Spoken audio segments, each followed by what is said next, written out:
Hi guys, thanks for joining me. So today we're going to be talking about antecedent strategies or proactive strategies. So these strategies, you'll be using them prior to anticipating behaviors that can happen. So behaviors could be tantruming, eloping, whining, protesting, kicking, screaming, or just having a full-blown meltdown. So these strategies can be really helpful and come in handy when there's some changes in the environment, there's a change in the routine, because we know that kids with special needs, they need additional support. So this strategy can help support your child in accepting changes and help lessening the behaviors. So let's get started. Priming strategy. Priming basically means that you'll be telling your child what's going to happen prior to the activity. If you know that changes can really trigger behaviors, you want to make sure that you let your child know ahead of time.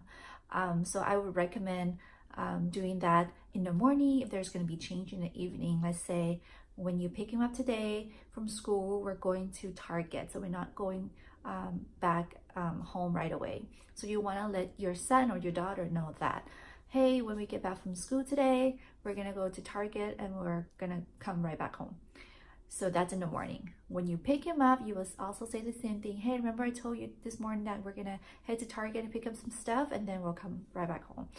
And then on the way to Target, you might remind your child again that we're heading to Target. It depends on your child's functioning level.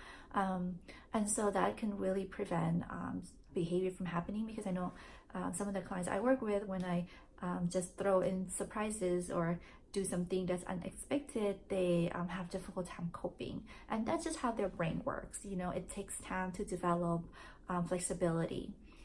So priming strategies is always a go-to strategy for me. I use that every time I work with my clients, and I recommend that with all the parents too. Number 2 is interspersal training.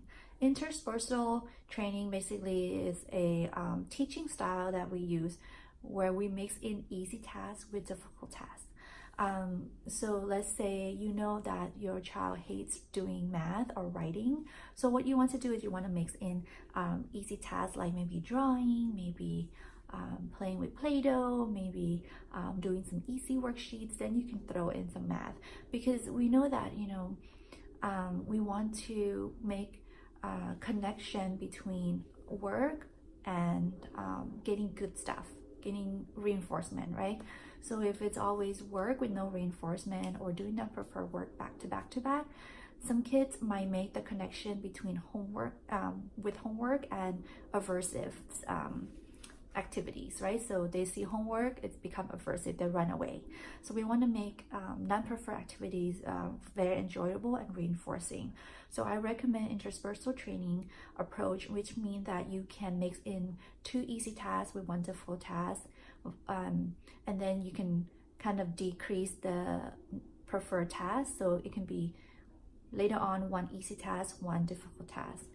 Doesn't always have to be 2 easy, 1 difficult. It can be 1 easy, 1 difficult, depending on your child respond. If he or she is responding really well and is doing well with kind of mixing easy things and difficult things, then do that. But I feel like when I work with my client all the time, I have to kind of figure out what is their threshold, how much difficult tasks can they do? Can they do, you know, 2 pages of difficult tasks before you hit that threshold and they engage in behaviors?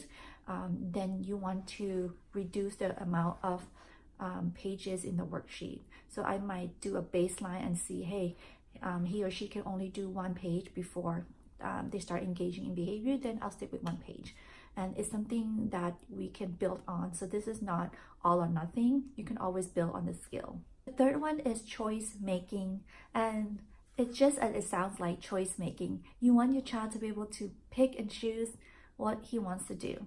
So you will offer the choices, right?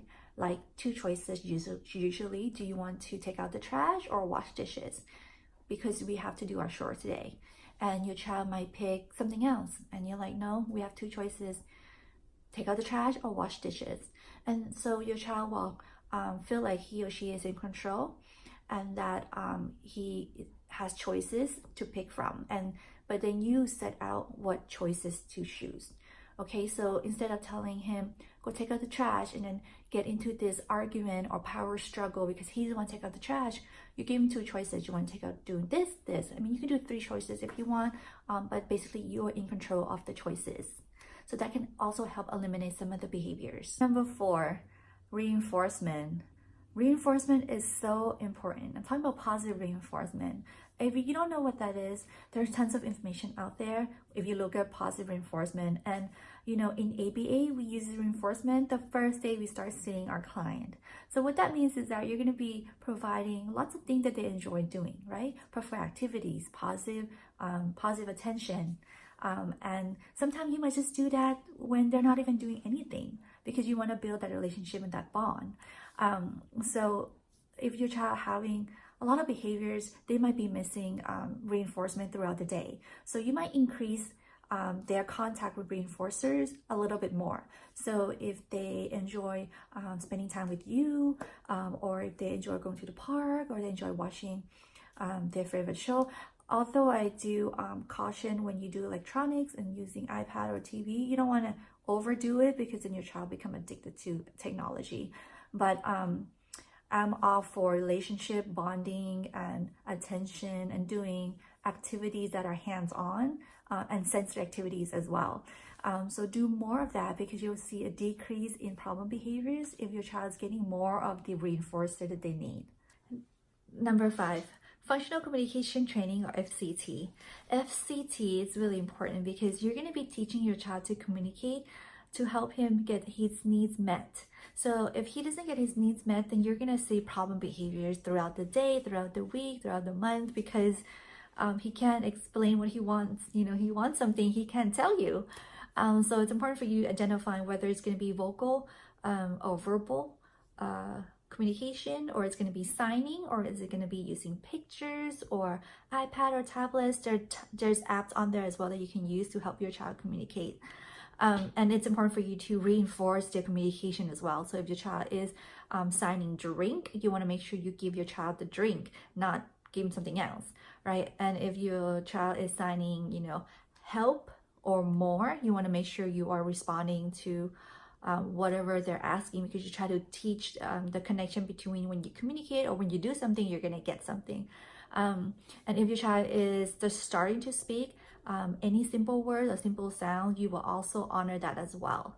So that's it, guys. These are 5 strategies to help decrease behavior. So if you guys have any questions, you can always email me. And if you would like to follow me, I'm on Facebook, Instagram, and then you visit my website. Don't forget to subscribe, and I hope to talk to you soon.